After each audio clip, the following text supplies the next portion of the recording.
Sorry illustration के question number 66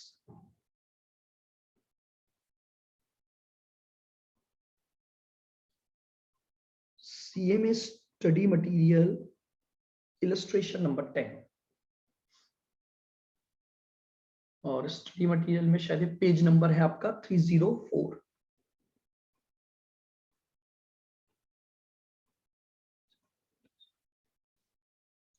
देखिए कुछ क्वेश्चन इस पैटर्न के भी हमारे पास बनते हैं। देखो ये क्या बोल रहा है, an investor hold two equity shares A and B in equal proportion with the following risk and return. आपके पास आपके पोर्टफोलियो में दो सिक्योरिटी हैं, सिक्योरिटी ए और security B. E R A यानी रिटर्न दी हुई है, स्टैंडर्ड डेविएशन ऑफ ए दिया हुआ है, फिर रिटर्न ऑफ बी दी हुई है और स्टैंडर्ड डेविएशन ऑफ बी दिया हुआ है। The return of these securities have a positive correlation of 0.7. पहला क्वेश्चन इसने पूछा है, you are required to calculate the portfolio return and portfolio risk। पहला क्वेश्चन तो उसने यहां पर आपका कंप्लीट कर दिया। तो आइए सबसे पहले हम पॉइंट नंबर 1 पर जाते हैं।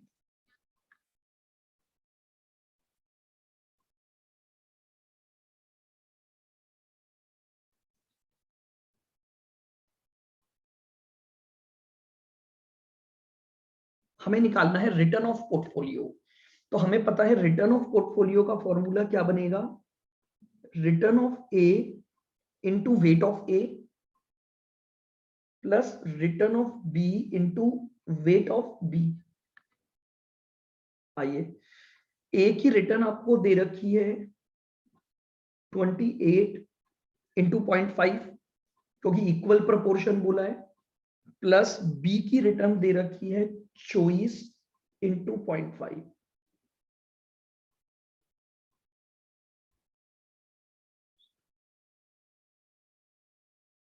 तो 26% आपके पास पोर्टफोलियो की रिटर्न आ गई। अब हमें पोर्टफोलियो की रिस्क निकालनी है, हैविंग टू रिस्की एसेट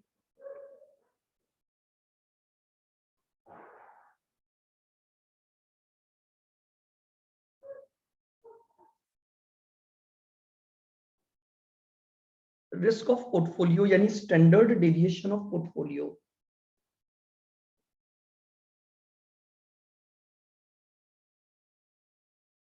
क्या फॉर्मूला था हमारे पास, standard deviation of A square weight of A square, standard deviation of B square weight of B square, फिर 2 इंटू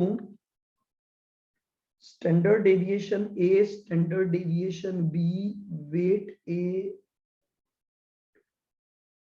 और कोरिलेशन बिटवीन ए और बी।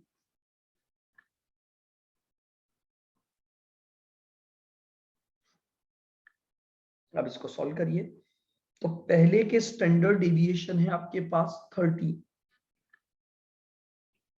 का स्क्वायर इंटू 0.5 का स्क्वायर प्लस 26 का स्क्वायर इंटू 0.5 का स्क्वायर 2 इंटू 30 इंटू 26 इंटू 0.5 और into 0.5 और into correlation था आपका 0.70।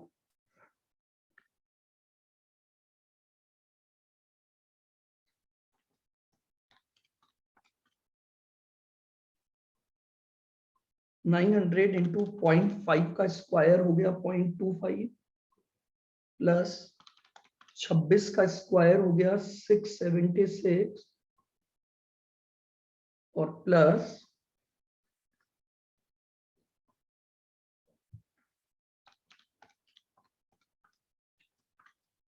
इंटू 26 तो 0.5 इंटू 0.5 इंटू 0.7 273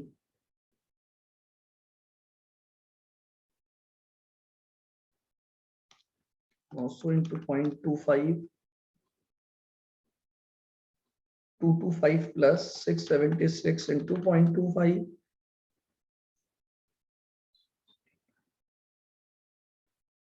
प्लस 273,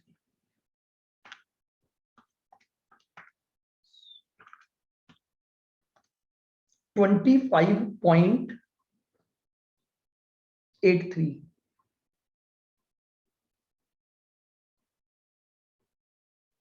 25.83% ये आपके पास पोर्टफोलियो की रिस्क आ गई। देख लें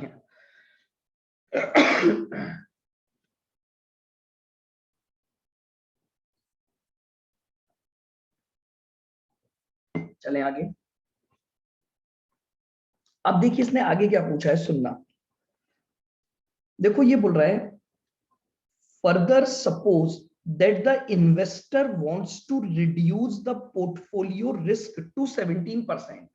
अब वो बोल रहा है कि पोर्टफोलियो की रिस्क हम आपको दे देते हैं, वो आपके पास 17% रहेगी। How much should the correlation coefficient be to bring the portfolio risk to the desired level. तो आप ये बताइए कि ये दो सिक्योरिटी के बीच में कितना कोरिलेशन मेंटेन होना चाहिए ताकि अभी आपकी 0.7 के कोरिलेशन पर तो रिस्क आ रही है 25.83। तो वो पूछ रहा है कि आप ये बताइए कि कितना कोरिलेशन मेंटेन हो कि ये रिस्क रिड्यूस होकर क्या आ जाए, आपके पास 17% आ जाए। तो लीजिए, यानी मेरे पास 17 इज इक्वल टू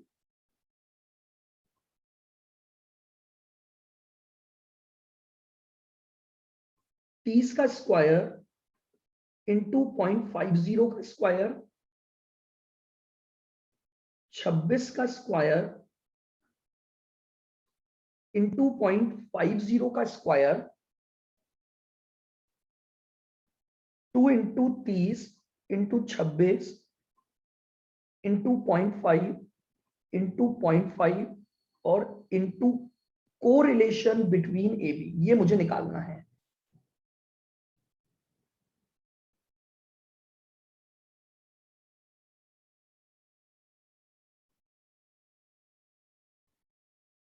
चलिए अब मैं इधर से अंडर रूट हटा देता हूं, तो ये मेरे पास 17 का स्क्वायर हो जाएगा। तो यानी 17 का स्क्वायर ये आ गया मेरे पास 289। मैंने रूट हटा दिया, रूट हटाऊंगा तो इधर का स्क्वायर होगा, तो ये 17 का स्क्वायर ये हो जाएगा 900 into 0.25 plus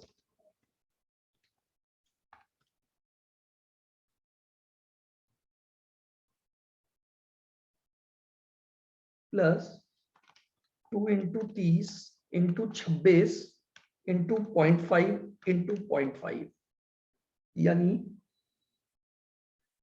390 correlation A B. 289 is equal to 900 into 0.25, 225 plus 676 into 0.25, 169, 390 correlation ए और बी। अब ये इधर आके माइनस हो जाएंगे, तो देखिए 225 plus 169, 289 minus 394 is equal to 390 correlation between AB।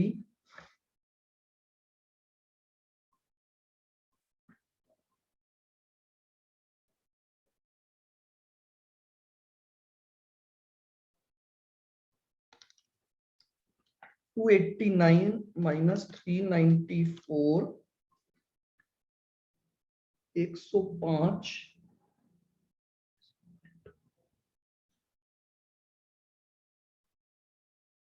390 correlation A B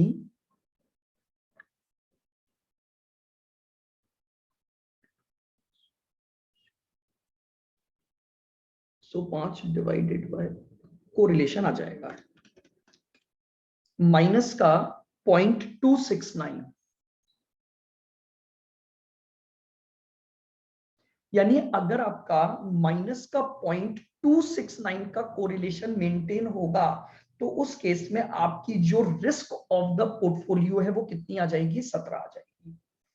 तो इस बार उसने एक desired level of risk they दिया और एक वैल्यू को मिसिंग करके आपसे वो वैल्यू मांगी।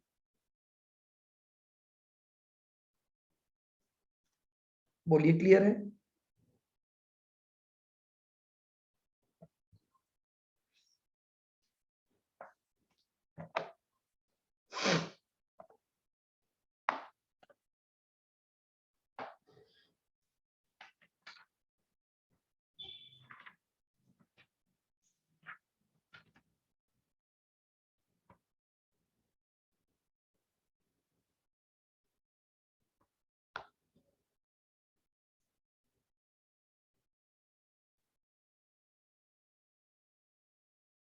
चलें आगे।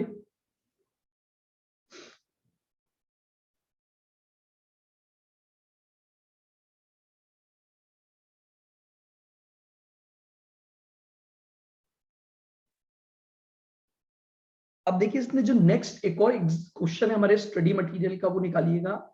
स्टडी मटेरियल का है ये क्वेश्चन नंबर 63 निकालेंगे आप। देखिए बस क्वेश्चन की लैंग्वेज से आपको समझना है क्या पूछ रहा है वो। Question number 63 CMA study material illustration number 7। देखो सुनना बहुत ध्यान से। Calculate expected return and standard deviation of the following two investments A and B exclusively, and also if the total investment is divided 1/2 in each। तीन question इसने मांगे हैं। ये बोल रहा है ए की एक्सपेक्टेड रिटर्न निकालो, फिर ए का स्टैंडर्ड डेविएशन निकालो, फिर बी की एक्सपेक्टेड रिटर्न निकालो, बी का स्टैंडर्ड डेविएशन निकालो, और फिर अगर आप एक पोर्टफोलियो बना दो जिसमें 1/2 तो आपने अपना पैसा ए में लगाया और 1/2 आपने अपना पैसा बी में लगाया, तो ये बताओ कि तब रिटर्न और स्टैंडर्ड डेविएशन क्या होगा। तो पहले तो उसने पूछा सिक्योरिटी के लिए डेटा। तो आइए सबसे पहले अपन निकालते हैं पॉइंट नंबर 1,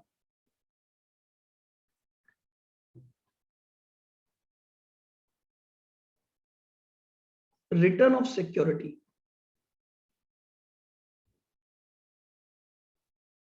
बस स्पीड और कैलकुलेशन और कुछ नहीं। आइएगा हमारे पास एक्सपेक्टेड डेटा, क्योंकि प्रोबेबिलिस्टिक डेटा गिवन है, तो रिटर्न ऑफ ए सिक्योरिटी निकालेंगे हम सबसे पहले। तो 12 इंटू 0.20 प्लस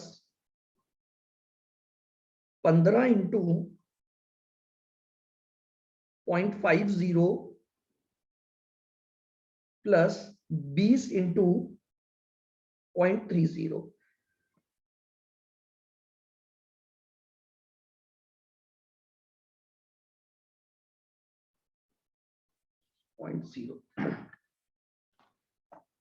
2.4 प्लस 7.5 प्लस 6, तो 15.9 तो आपके पास ये रिटर्न आ गई।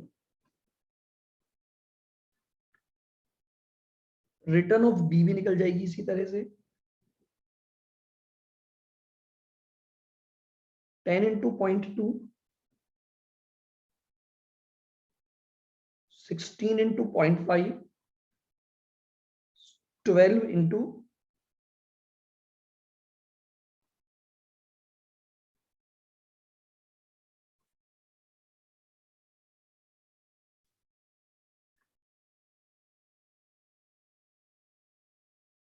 ये हमारे पास 13.6 आ गया।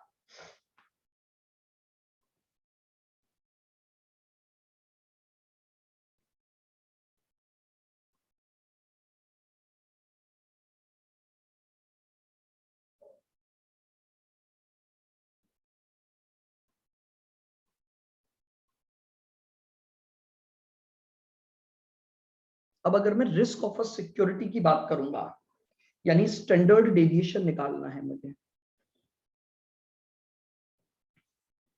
कौन सा डेटा है हमारे पास? स्टैंडर्ड डेविएशन के लिए हमारे पास है प्रोबेबिलिस्टिक डेटा। तो देखिएगा,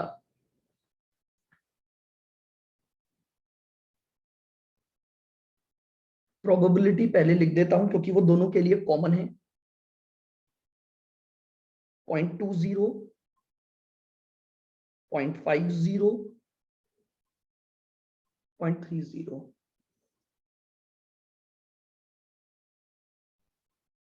अब हम रिटर्न ले रहे हैं सबसे पहले ए सिक्योरिटी की, 12, 15 और 20।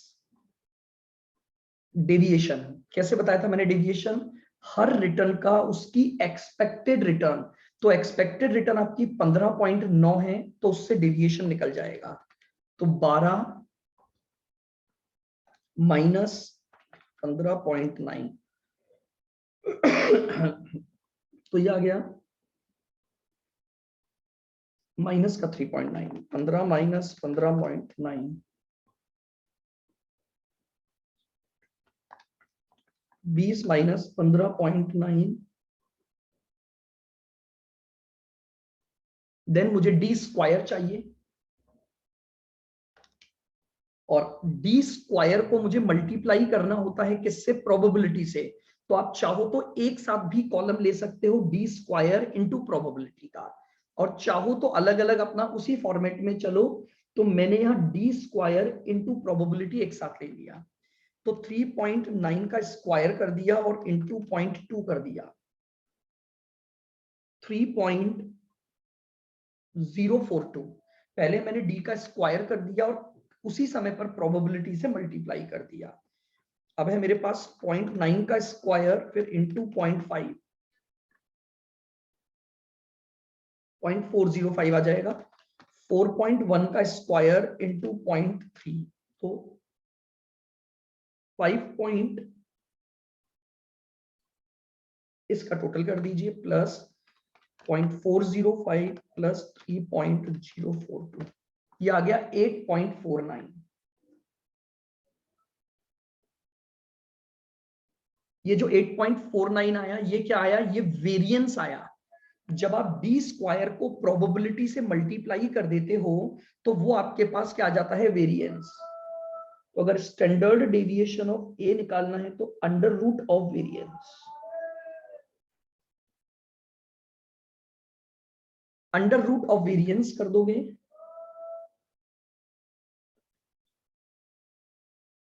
एट 8.49 अंडर रूट, तो ये आ जाएगा 2.91%। 2.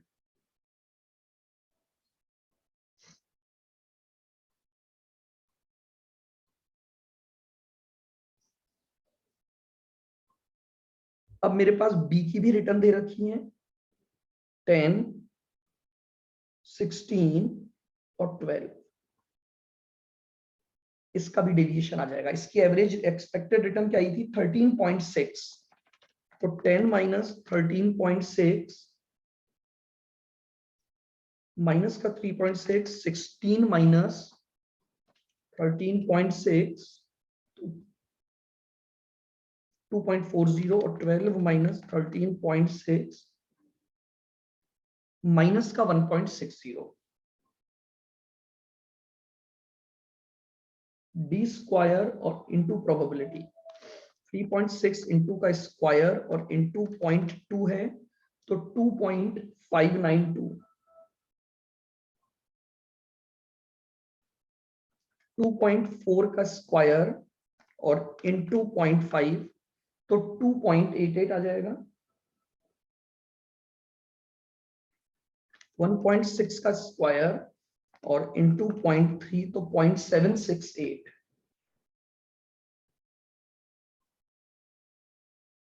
0.768 plus 2.88 plus 2.592, 6.24।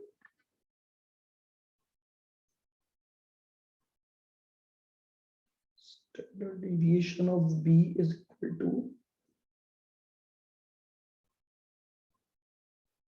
Under root of variance आएगा,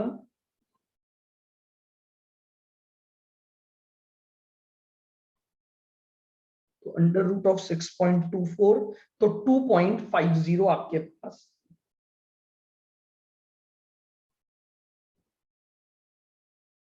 ये लीजिएगा, ये आपका सेकंड क्वेश्चन भी हो गया।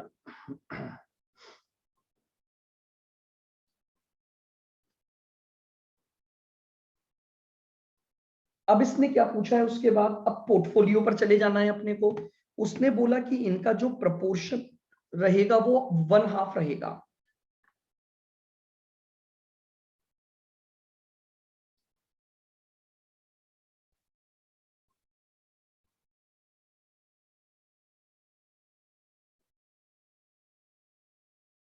Return of portfolio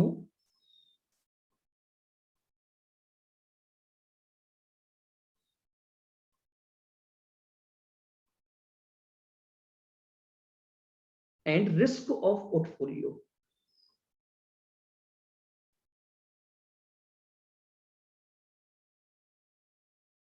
return of portfolio and risk of portfolio की अब हम बात करते हैं। तो पोर्टफोलियो की रिटर्न बनी आपका return of A security into weight of A security और return of B security into weight of B security. बताइए, ए की रिटर्न आपने ऑलरेडी निकाली हुई थी। ए की रिटर्न थी आपकी 15.9,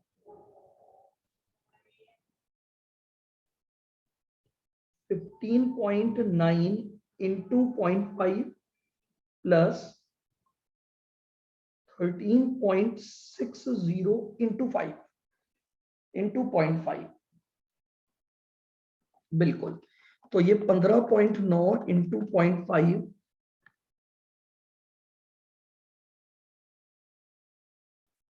7.95 प्लस 13.6 इंटू 0.5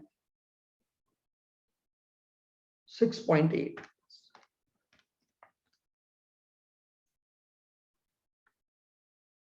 ये लीजिए 14.75 आपका आंसर आ गया।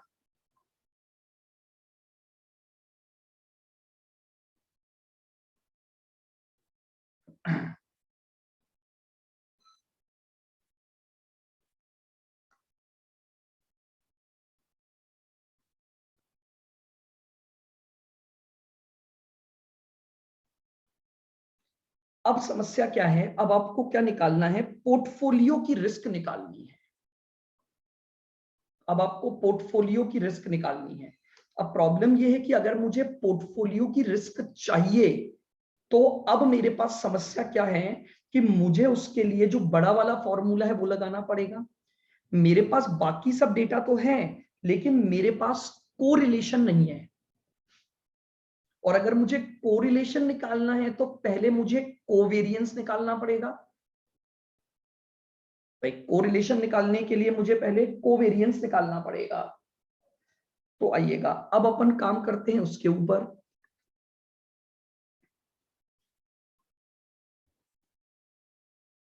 तो देखिएगा, प्रोबेबिलिटी आपको दे रखी है 0.20, 0.50,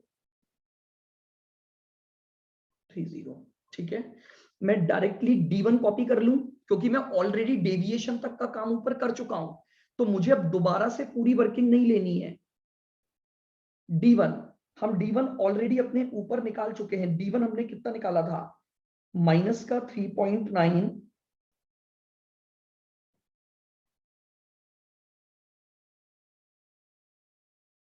फिर हमारे पास था माइनस का 0.9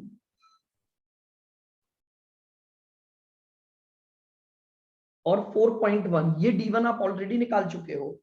फिर इसी तरह से आप D2 भी निकाल चुके हो, तो D2 भी अपन ऊपर से कॉपी कर सकते हैं। तो माइनस का 3.6, फिर यहां पॉजिटिव 2.4 और कितना था, माइनस का 1.6। Yes sir. चलिएगा, अब अपने को पता है कि अगर कोवेरियंस निकालना है तो अब मुझे क्या करना है, D1 इंटू D2 और इंटू प्रोबेबिलिटी। एक साथ दोनों स्टेप लगा दूं, अगर इसको मल्टीप्लाई कर दूंगा तो इसका जो टोटल है वो मेरे पास कोवेरियंस आ जाएगा। तो 3.9 इंटू 3.6 और इंटू 0.2, ये आ गया 2.808। 2.4 इंटू 0.9 इंटू 0.5, ये आएगा माइनस का 1.08। 4.1 इंटू 1.6 इंटू 0.3, ये आएगा माइनस का 1.968।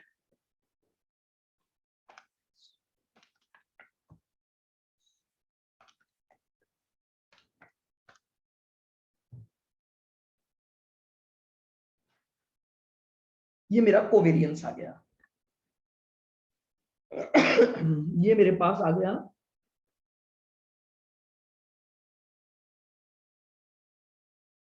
कोवेरियंस। स्टेप आप चेक कर लेना, कैलकुलेशन भी।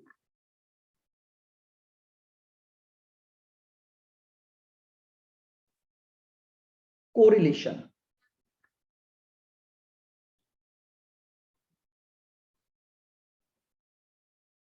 अब कोरिलेशन निकालना है तो फॉर्मूला था covariance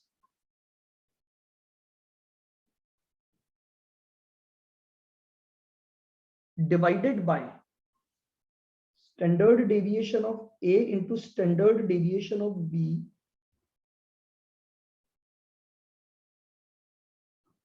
to 4 divide by A का स्टैंडर्ड डेविएशन आपने निकाला था 2.91 और उसका था 2.50।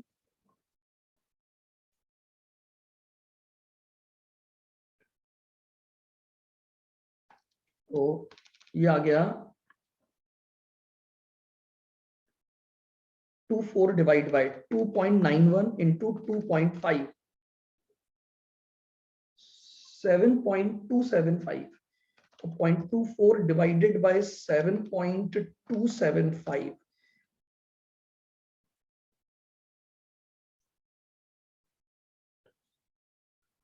0.033 माइनस का 0.033।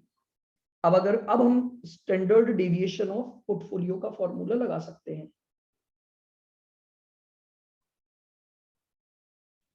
Standard deviation of A square, weight of A square, standard deviation of B square, weight of B square, two standard deviation A, standard deviation B, weight A, weight B और correlation between A B. देखते हैं जरा answer क्या आ रहा है।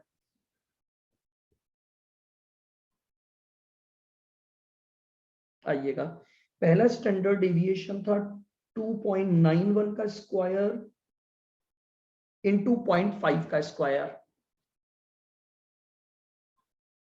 Plus 2.50 का square into 0.50 का square plus 2 into 2.91 into 2.5 into 0.5 into 0.5 और इंटू माइनस का 0.033।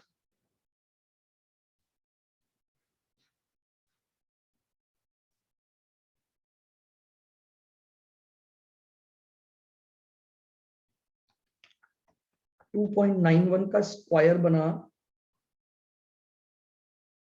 8.468125। 2.5 का स्क्वायर बना 6.25 into 0.25 plus 91 into 2.5 into 0.5 into 0.5 और इंटू आ गया माइनस का, मैं माइनस ही लगा दूं सीधे,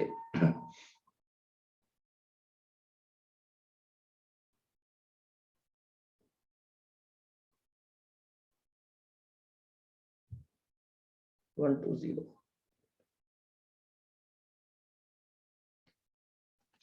8.4681 into 0.25, 2.12, 6.25 into 0.25, 1.56 minus 0.10, 2.12, 1.56 और minus 0.12 under root 3.56, 1.89। ये लीजिए, ये मेरे पास पोर्टफोलियो की रिस्क आ गई कि जिस पोर्टफोलियो में हमारे पास ये जो दोनों जो असेट थी, अगर वो वन हाफ प्रपोर्शन रखती हैं, तो हमारे पोर्टफोलियो की रिटर्न और पोर्टफोलियो की रिस्क भी कैलकुलेट हो।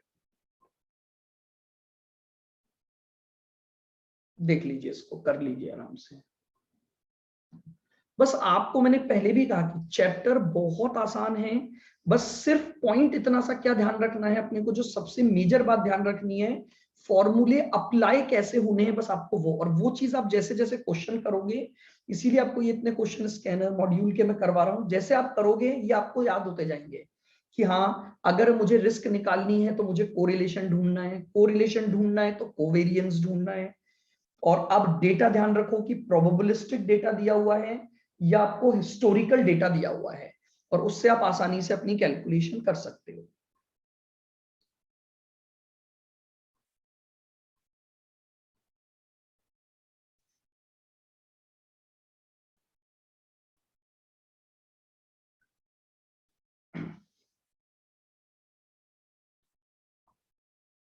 बताइए आगे यहां तक चलिए और आगे और अलग।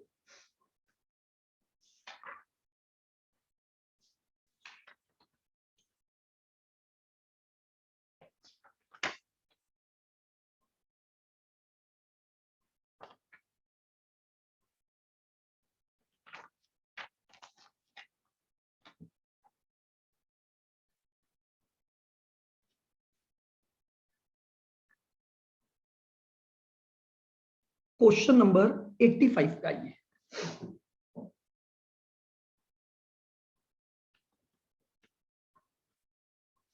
क्वेश्चन नंबर 85, देखिए इसमें ऑब्जेक्टिव क्वेश्चन है आपका। क्या बोल रहा है ये, एक सिक्योरिटी सी है जिसकी एक्सपेक्टेड रिटर्न और स्टैंडर्ड डेविएशन दिया हुआ है।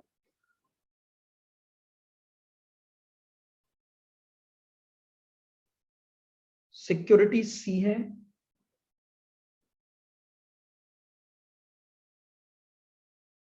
और सिक्योरिटी डी है आपकी।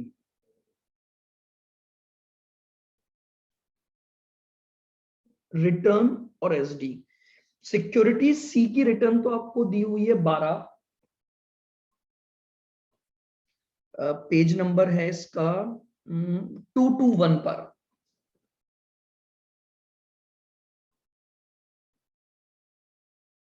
सर 85 नहीं होगा, कोई दूसरा नंबर होगा। 85 ही है, लास्ट लाइन है बिल्कुल, ऑब्जेक्टिव क्वेश्चन बैंक का सेकंड क्वेश्चन ही है। Okay sir, okay sir. Return 12% दे रखी है और स्टैंडर्ड डेविएशन आपको 20 दे रखा है, और फिर सिक्योरिटी डी के लिए आपको रिटर्न 15% दे रखी है और स्टैंडर्ड डेविएशन 27 दे रखा है, और correlation between C and D आपको 0.7 दिया हुआ है। अब इसने मांगा क्या है, what is the covariance between them. आपसे बोला है कि अब आपको इनका क्या कैलकुलेट करना है, कोवेरियंस कैलकुलेट करना है। तो देखिएगा, मुझे पता है कोवेरियंस के फॉर्मूले से, यानी कोरिलेशन के फॉर्मूले में मेरा कोवेरियंस काम आता है। आर का फॉर्मूला होता है covariance between C and D divided by standard deviation of C और स्टैंडर्ड डेविएशन ऑफ डी। अब इसने मुझे कोरिलेशन ऑलरेडी दे रखा है 0.7,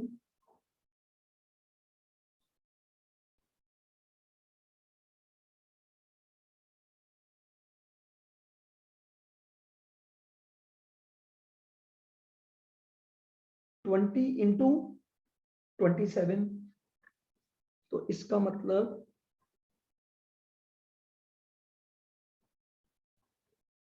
कोवेरियंस आ गया 20 इंटू 27 इंटू 0.70,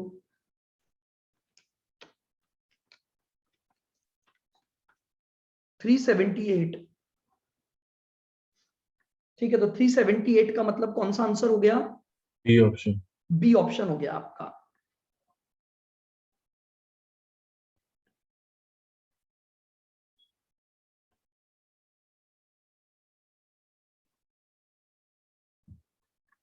तो ये आपके पास इस तरह से फॉर्मूलों को इधर उधर करके किसी तरह के ऑब्जेक्टिव क्वेश्चंस भी आपके से पूछे जा सकते हैं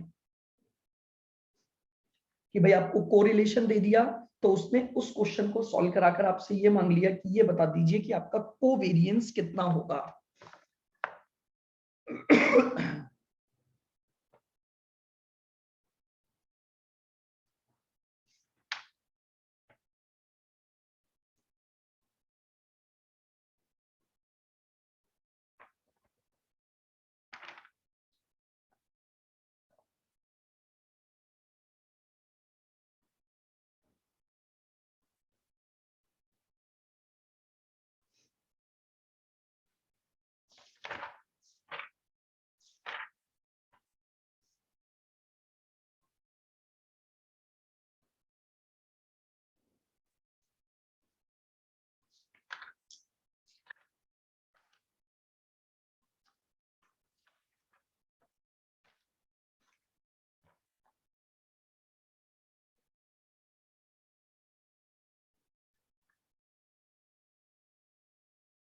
क्वेश्चन नंबर 142,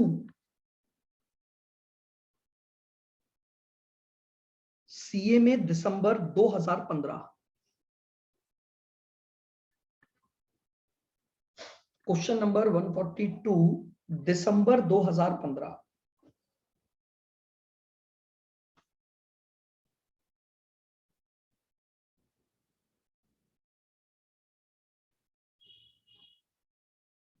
देखिए क्या पूछा है इसने, securities A and securities be having a standard deviation of 10% and 15% respectively. ये बोल रहा है कि आपको दोनों सिक्योरिटी का स्टैंडर्ड डेविएशन दे रखा है। एक तो दे रखी है सिक्योरिटी ए और सिक्योरिटी बी, ठीक है। स्टैंडर्ड डेविएशन कितना दे रखा है? 10 और 15। फिर आपको उनकी एवरेज रिटर्न यानी रिटर्न भी उसने आपको कैलकुलेट करके दी है 12 और 20।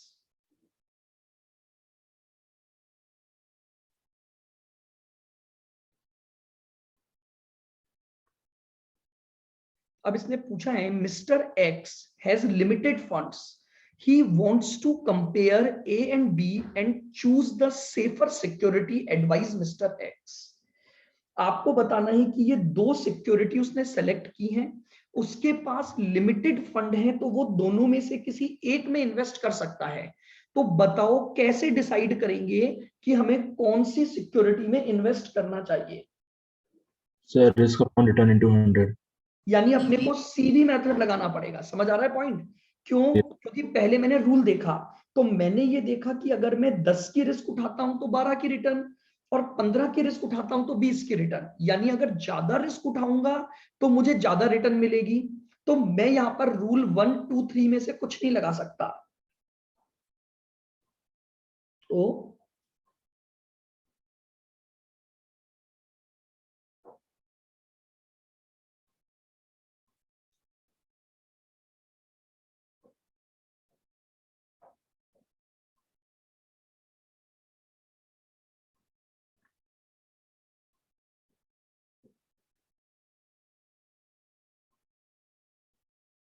for decision purpose we must calculate coefficient of variation यानी सीवी।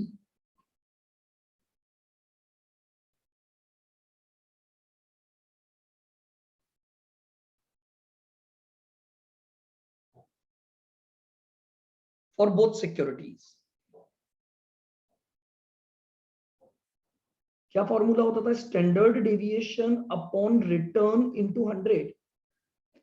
तो बताइए फॉर्मूला है 10 डिवाइडेड बाय 12 इनटू 100। तो सीवी कितना आ गया इसका? 83.33. Divide by 12 into 100, that is 83.33%।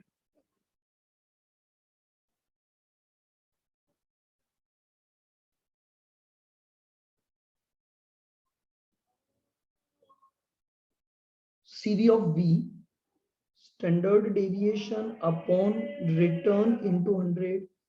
तो इसका standard deviation 15 divided by return 20 into 75.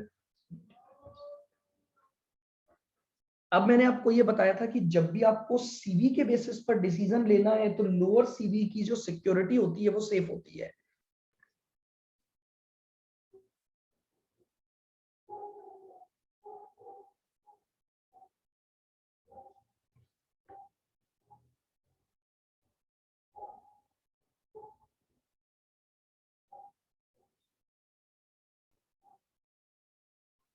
Security B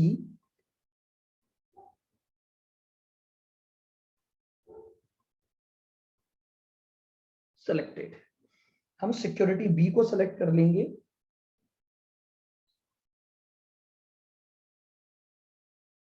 as having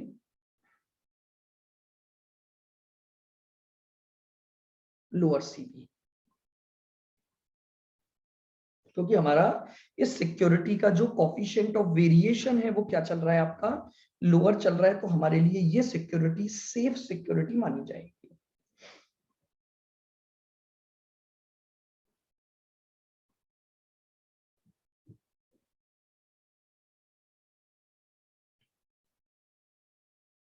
चलिएगा, अब एक और छोटे से टॉपिक पर हम चर्चा करते हैं।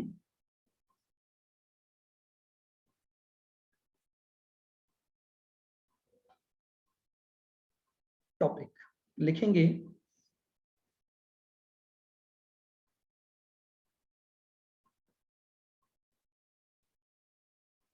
Impact of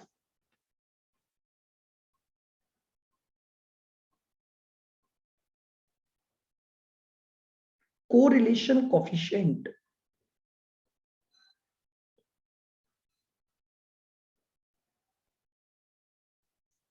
impact of correlation coefficient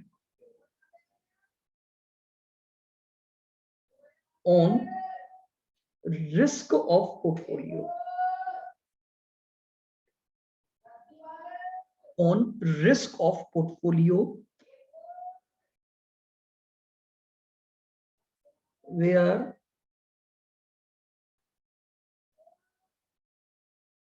portfolio consists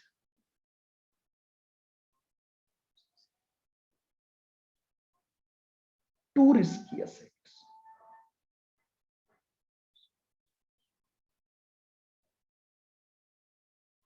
Impact of correlation coefficient on a risk of a portfolio where the portfolio consists of two risky assets. देखिए, हालांकि इस टॉपिक को अप्लाई करना जरूरी नहीं है, यानी अगर मुझे पोर्टफोलियो की रिस्क निकालनी है जिस पोर्टफोलियो में मेरे पास दो सिक्योरिटी हैं, तो मेरे पास एक फॉर्मूला तैयार है और मैं उसी फॉर्मूले से निकाल सकता हूं। बट मैं कुछ सिचुएशंस आपके साथ डिस्कस कर रहा हूं जहां पर आप उस बड़े फॉर्मूले के बजाय शॉर्टकट तरीके से आंसर निकाल सकते हैं। अगर मान लीजिए ऑब्जेक्टिव में क्वेश्चन आया, टाइम इतना बड़ा फॉर्मूला, दो सिक्योरिटी का ध्यान रखना, सॉल्व करने में टाइम लगे, तो उसके बजाय इन सिचुएशन में आप डायरेक्ट आंसर निकाल सकते हैं। क्या क्या है वो पॉइंट सुनेंगे बिल्कुल ध्यान से। सबसे पहले मैं बात करता हूं केस ए। केस ए,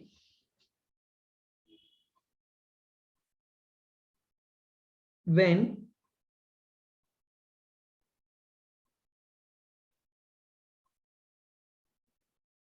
correlation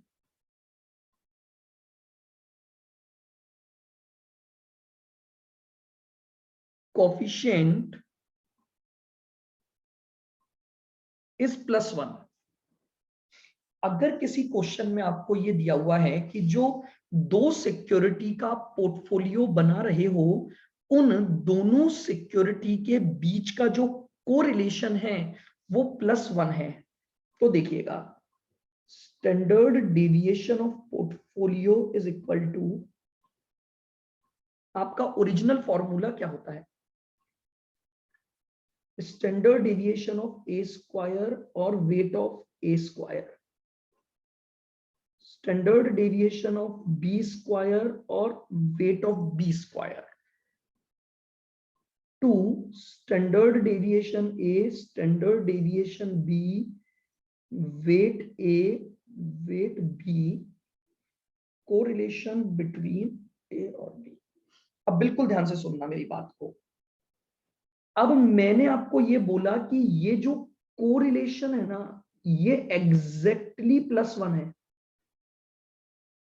जानते हो, अगर ये +1 है तो अब मैं इस फॉर्मूले को चेंज कर रहा हूं। अच्छा, पहले मैं एक बार ये रूट हटा देता हूं, तो मैं इसको लिख सकता हूं variance of portfolio is equal to, standard root हटाया तो इधर स्क्वायर हो गया, standard deviation of A square, weight of A square, standard deviation of B square, weight of B square, plus 2 into standard deviation A into standard deviation B into weight A into weight B। R की जरूरत ही नहीं है, आप समझ रहे हो, क्योंकि अगर 1 से इस पूरे फैक्टर को मल्टीप्लाई करूंगा तो ये पूरा का पूरा फैक्टर बस इतना ही रह जाएगा। नाउ अगर अब मैं इसको बहुत ध्यान से देखूं तो ये मेरे पास A प्लस बी के होल स्क्वायर का फॉर्मूला बन गया। अगर आपने बचपन में a प्लस बी का होल स्क्वायर पढ़ा है तो a प्लस बी का होल स्क्वायर होता है a का स्क्वायर प्लस b का स्क्वायर प्लस 2ab। तो मैं इसको रिप्लेस कर सकता हूं उससे। तो variance of portfolio is equal to standard deviation a square, weight of, sorry square हटाऊंगा, a प्लस बी का होल स्क्वायर आ जाएगा वो।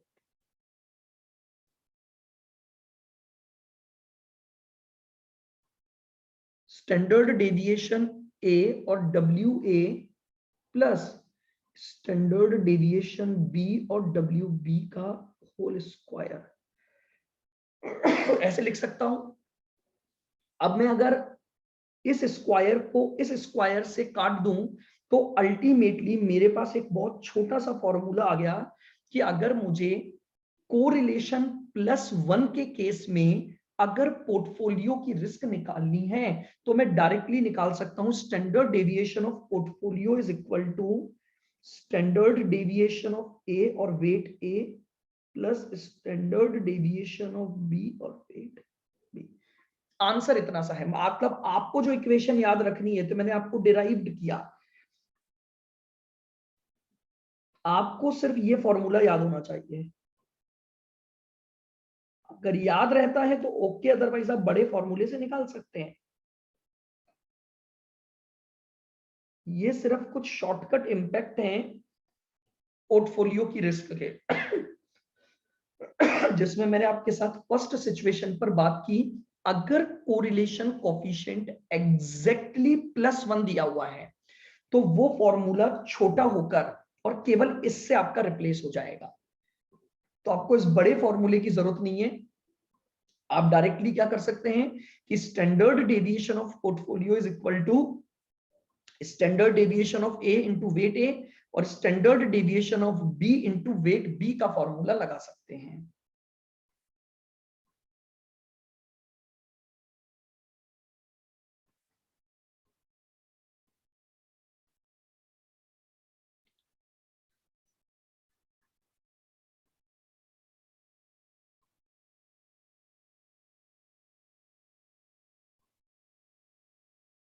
when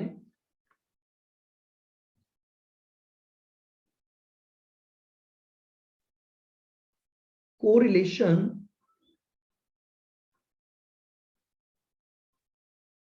coefficient is -1, अब अगर कोरिलेशन कोफिशिएंट एग्जैक्टली -1 के बराबर है,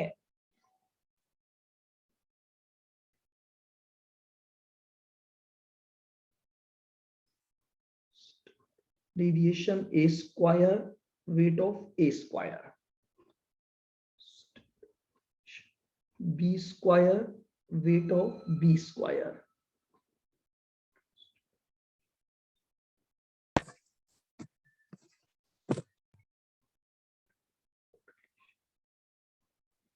अब ये पूरा जो फैक्टर है ये एग्जैक्टली -1 है, तो अगर मैं -1 को किसी भी फैक्टर से मल्टीप्लाई करूंगा तो वो फैक्टर सेम रहेगा और साइन माइनस का आ जाएगा। इसका मतलब अगर मैं इधर अंडर रूट हटाता हूं तो ये स्क्वायर हो गया,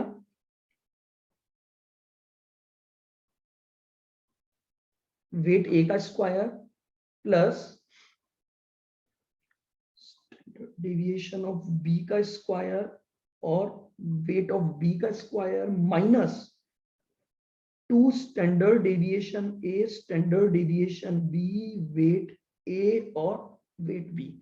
अब मेरे पास केवल इतना सा पॉइंट रह जाएगा ये, और अगर अब आप इसको ध्यान से देखोगे तो ये आपका a माइनस बी के होल स्क्वायर का फॉर्मूला बन गया।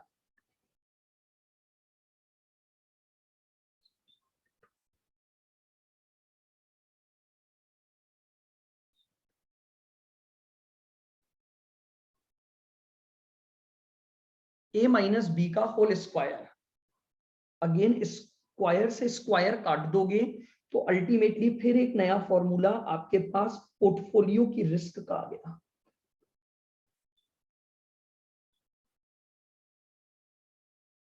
लीजिए शॉर्टकट फॉर्मूला एक और तैयार है, लेकिन इसके लिए कोरिलेशन का एग्जैक्टली -1 होना जरूरी है। अगर आपका कोरिलेशन एग्जैक्टली -1 के बराबर है तो आप शॉर्टकट में ये फॉर्मूला अप्लाई कर सकते हैं।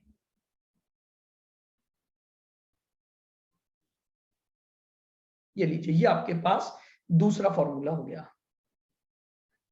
हालांकि देखिए मैंने आपको पहले भी कहा कोई रिक्वायरमेंट नहीं है ऐसा करने की, आप अगर बड़े फॉर्मूले को भी फटाफट कैलकुलेट कर पाए तो आपको इन शॉर्टकट की कोई जरूरत नहीं है, बट फिर भी ये एक इम्पैक्ट है कि अगर कोरिलेशन +1 है तो मैं इस फॉर्मूले से अपनी पोर्टफोलियो की रिस्क निकाल सकता हूं, और अगर कोरिलेशन -1 है तो मैं इस तरीके से अपने पोर्टफोलियो की रिस्क को कैलकुलेट कर सकता हूं।